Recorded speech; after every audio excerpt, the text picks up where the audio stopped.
Contact and declaration. The message flashed across every communication terminal in the Sol system simultaneously.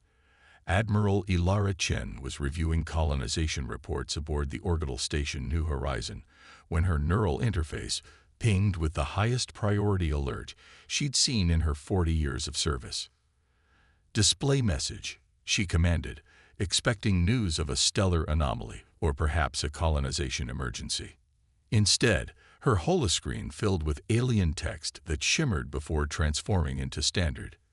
"To the inferior species known as humans, the glorious Valfori Dominion hereby declares formal war upon your territories, worlds, and assets.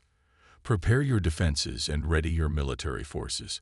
Battle shall commence in accordance with the sacred protocols of engagement. Your surrender will be accepted at any time. Ingenuity, High Commander Krozek, First Blade of the Valfori Dominion."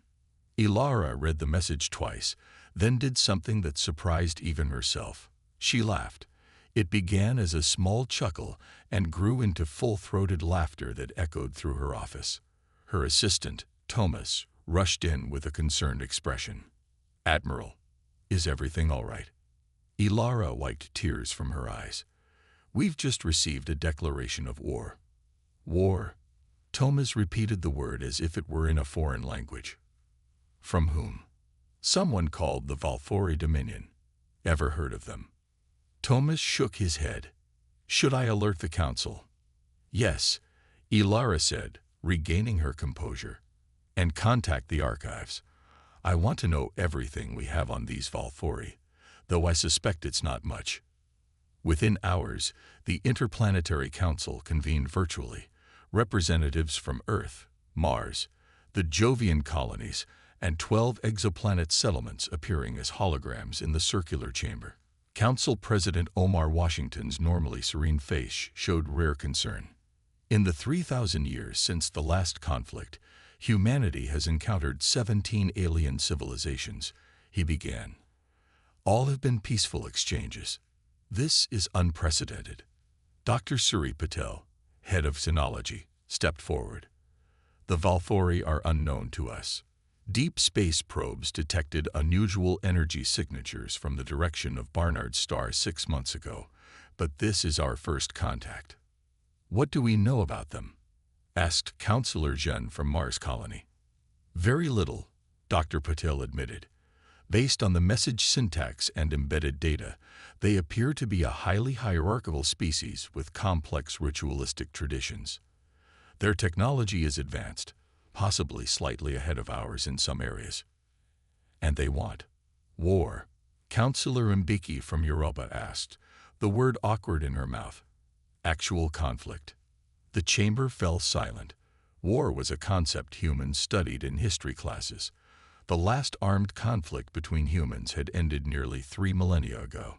Weapons existed only in museums and historical archives. "What exactly do they expect us to do?" someone asked. "Dust off ancient battleships and face them in formation." A ripple of nervous laughter spread through the chamber. Admiral Chen's hologram stepped forward. "Their fleet has been detected approaching the outer Barnard system. 17 vessels, moving in formation. They'll reach our colony there in approximately 2 weeks." President Washington pursed his lips. "What are our options? We have no military, no weapons." "We could evacuate Barnard Colony," suggested Counselor Zhen, "and abandon our people's homes to these aggressors." Counselor Mbiki countered. "That sets a dangerous precedent." Dr. Kalinda Morrison, the renowned xenoanthropologist, joined the discussion. "This presents a fascinating opportunity. We're witnessing first contact with a species whose social evolution took an entirely different path from humanity's. I volunteer to lead a contact team." "A contact team," Washington repeated. "They've declared war on us, Dr. Morrison." "Precisely why we should meet them," Kalinda replied with enthusiasm. "This isn't a threat. It's a cultural exchange opportunity." The debate continued for hours before the council reached a decision. They would send Dr. Morrison with a small team to meet the Valfori, not as enemies, but as curious neighbors. The human ship Harmony departed Earth the next day, carrying scientists, diplomats, and cultural specialists. As the sleek vessel traversed the void between stars, Admiral Chen watched from her office window. She thought about the strange message and what it revealed about the Valfori. In the 3 millennia since humans had abandoned warfare, they had cured disease, expanded throughout the solar system and beyond, created art that would have astounded their ancestors, and formed a society based on cooperation rather than competition. Yet somewhere in the vastness of space, advanced beings still clung to the old ways. Fascinating, she murmured to herself. The Harmony arrived at the edge of the Barnard system 14 days later.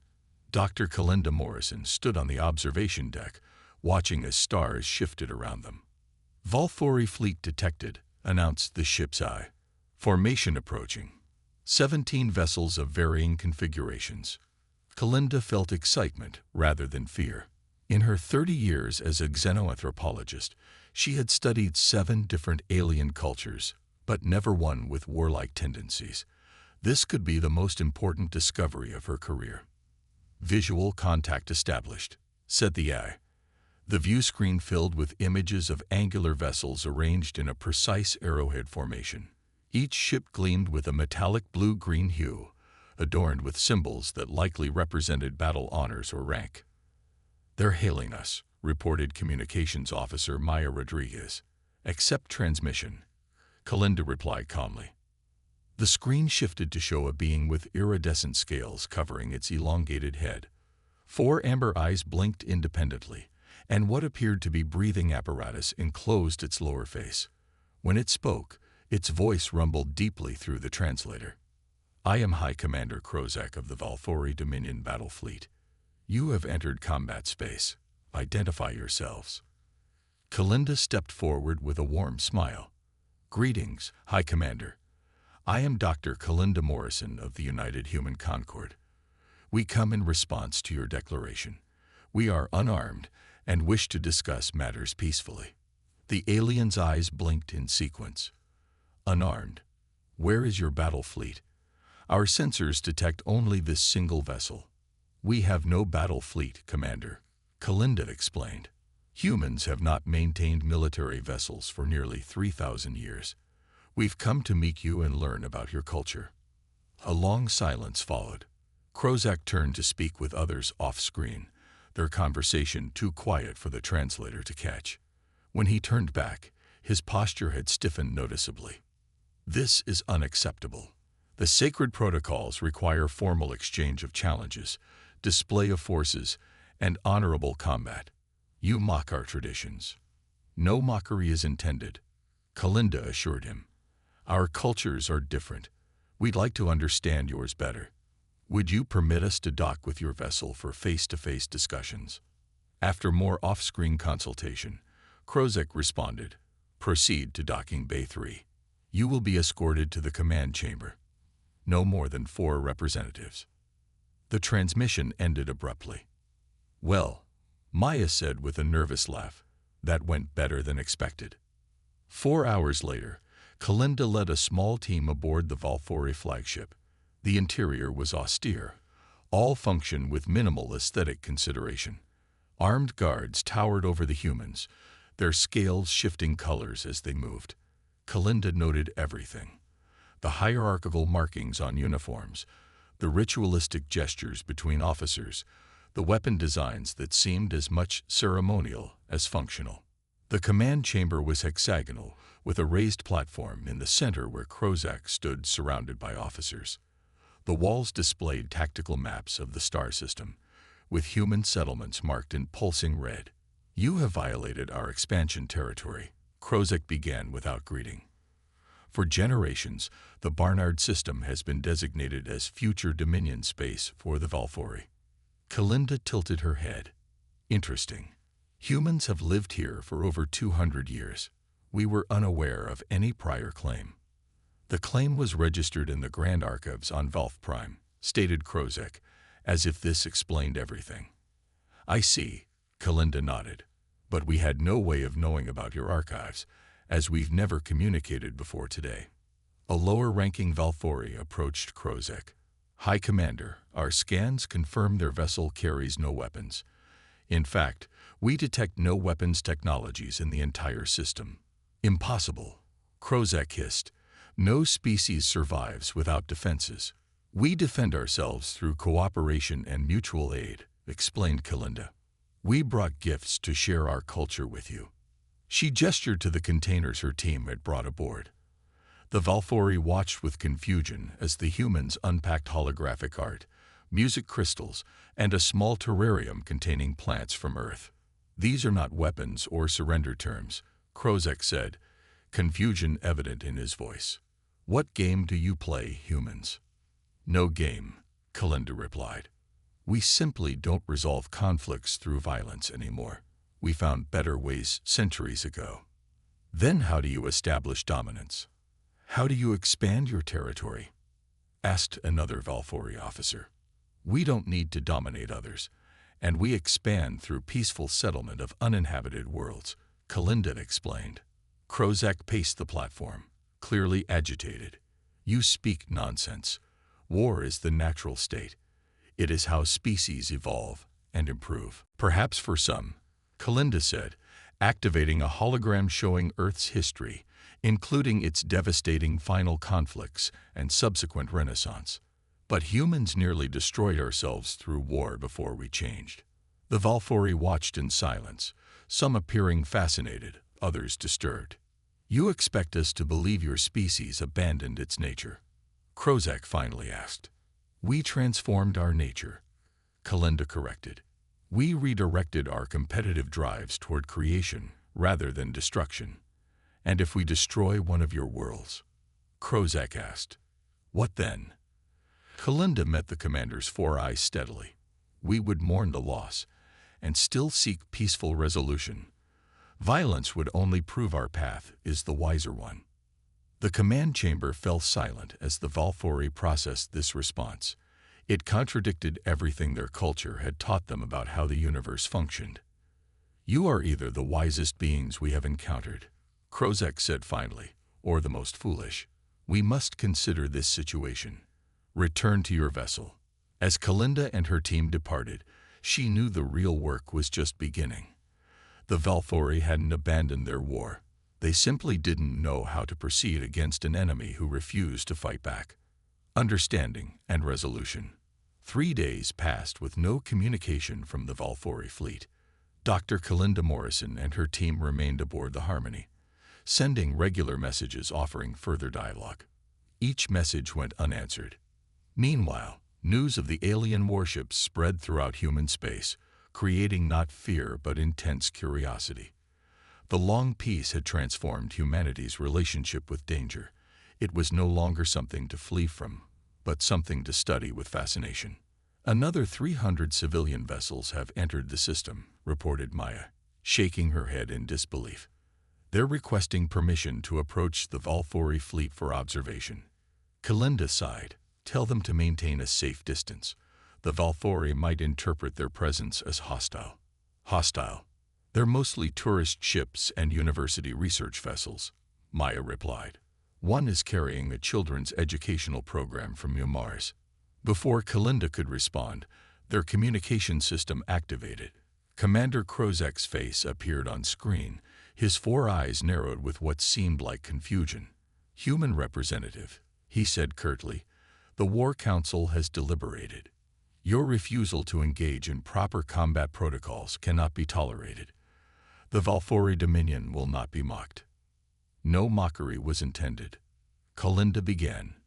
"Silence." Krozak interrupted. "We have decided on a demonstration. Direct your attention to the uninhabited asteroid field at the edge of your colony's orbit. There you will witness Valfori power. Perhaps then you will understand the seriousness of your situation." The transmission ended abruptly. "They're going to attack the asteroid belt?" Maya asked, eyes wide. "It seems so," Kalinda replied. "Alert the Council and warn all ships to keep their distance." Within an hour, the Valfori fleet shifted position. 3 of their largest vessels moved into formation around a cluster of asteroids that orbited Barnard's star. The asteroids had no settlements, no mining operations, nothing of value to humans. All civilian vessels have been notified, Maya said, but instead of leaving, more are arriving. Kalinda looked at the sensor display with alarm. Hundreds of human ships were positioning themselves at what they apparently considered a safe viewing distance. "What are they doing?" she muttered. "According to their communications, they're treating this as an event," Maya said, listening to the transmissions. "Several are having observation parties aboard their ships. One research vessel is excited about the unprecedented opportunity to observe alien weapons technology." Kalinda closed her eyes briefly. The Valfori won't understand this reaction. On the view screen, the Valfori warships had completed their formation. Bright energy beams suddenly erupted from the flagship, joined seconds later by beams from the other vessels. The combined energy struck the asteroid cluster with blinding intensity. The effect was spectacular. The asteroids broke apart in a dazzling display of light and energy. Fragments spinning away in all directions, some vaporizing into colorful gas clouds that billowed against the backdrop of space. Almost immediately, human communication channels exploded with activity. "Amazing. Did you see that light show? The energy conversion is fascinating. I've never seen anything like it. Perfect recording conditions. The spectrometer readings are off the charts." To Kalinda's horror, many of the civilian vessels were moving closer to get better views of the aftermath. Others were sharing images across human networks, commenting on the beauty of the explosion against the darkness of space. "We're being hailed by Commander Krozek," Maya announced. The Valfori commander appeared, clearly expecting to see terror on the human faces. Instead, he found Kalinda looking concerned but calm. "You have witnessed our power," Krozek stated. "That was merely a fraction of our fleet capability. You now understand your position." Kalinda chose her words carefully. "We understand you have powerful weapons, Commander. We never doubted this. But I must explain something about the human reaction you're observing." "Reaction?" Krozek's upper eyes narrowed. "The vessels approaching your fleet are civilian ships," Kalinda explained. "The people aboard are fascinated by your demonstration. They consider it an interesting spectacle, not a threat." "Impossible," Krozek growled. "We just destroyed an entire asteroid field. An uninhabited asteroid field with no value to us." Kalinda explained gently. "Many humans are treating this as an entertainment event, like a meteor shower or solar flare." Krozek's face contorted with what might have been confusion or rage. "They mock our military might." "No, they simply don't view it as something to fear," Kalinda said. "Humans moved beyond using destruction as a show of power long ago." As if to prove her point, a small transport ship flew past the view screen, its exterior lights flashing in patterns that to human eyes clearly spelled out "Insior." Kalinda winced. This was going to be difficult to explain. "Commander, perhaps if you visited our colony, you might better understand our perspective," she suggested. "We welcome you as our guest." After a long silence, Krozek agreed. The next day, the Valfori commander and 3 officers shuttled to Barnard Colony, a sprawling settlement of elegant structures nestled in terraformed gardens. Governor Lucia Santos greeted them not with fear, but with the same curiosity she might show any visiting dignitary. "Welcome to Barnard Colony, Commander Krozek. We're honored by your visit." The Valfori delegation moved through the colony with obvious confusion. There were no defenses, no security checkpoints, no weapons. Children played in parks without supervision. Citizens approached the aliens with questions and offers to show them around. "Your people show no fear," Krozek remarked to Kalinda as they toured the central plaza. "Why would they?" she replied. "Fear is a response to perceived threat. Most humans no longer perceive violence as a likely outcome in any situation." "This defies natural law," said Krozek. "All species compete. All species fight for dominance." "We competed ourselves nearly to extinction," explained Professor Emil Chen, a colony's historian who had joined their tour. "Then we realized competition could be redirected. Now we compete to create, to discover, to improve life, not to destroy or dominate. As they entered the colony's museum, Krozek stopped before a display of ancient weapons. "You preserve these." "As reminders of our past," Emil nodded. "We study history to avoid repeating it." A group of children approached, their teacher encouraging them to ask questions of the visitors. "Why is your skin shiny?" asked one child. "How many hearts do you have?" asked another. "Can I touch your scales?" a third inquired.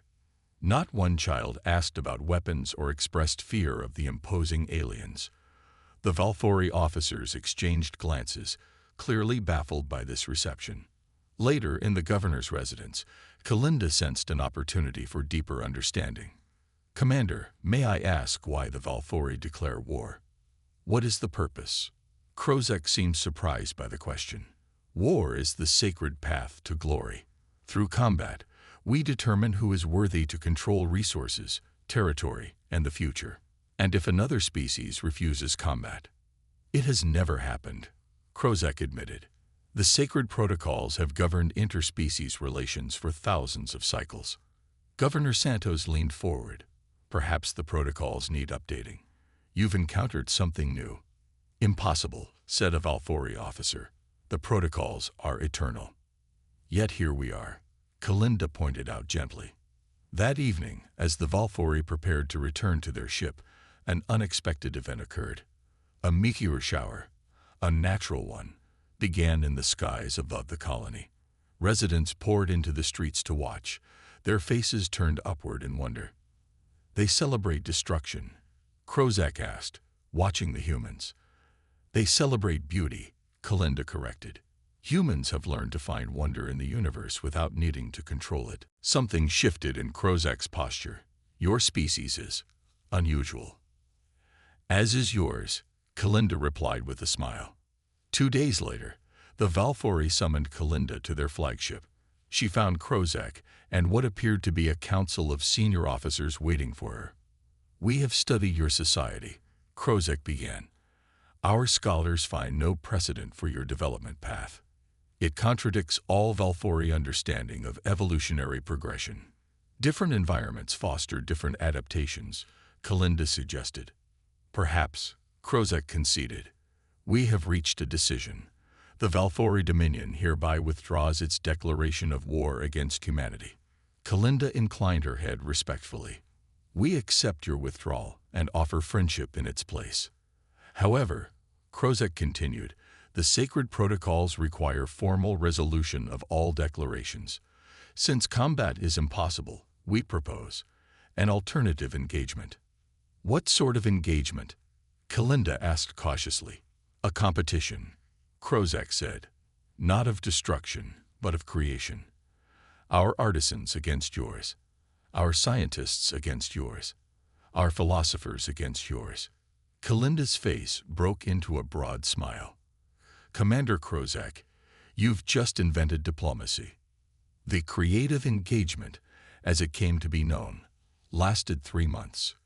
Valfori and human specialists exchanged knowledge, debated philosophical questions, and collaborated on art projects. What began as a substitute for war evolved into the foundation for mutual understanding. When the Valfori fleet finally departed, they left not as frustrated warriors, but as intrigued scholars. Their final message to humanity read, "The Valfori Dominion acknowledges the united human concord as worthy adversaries in the realm of ideas.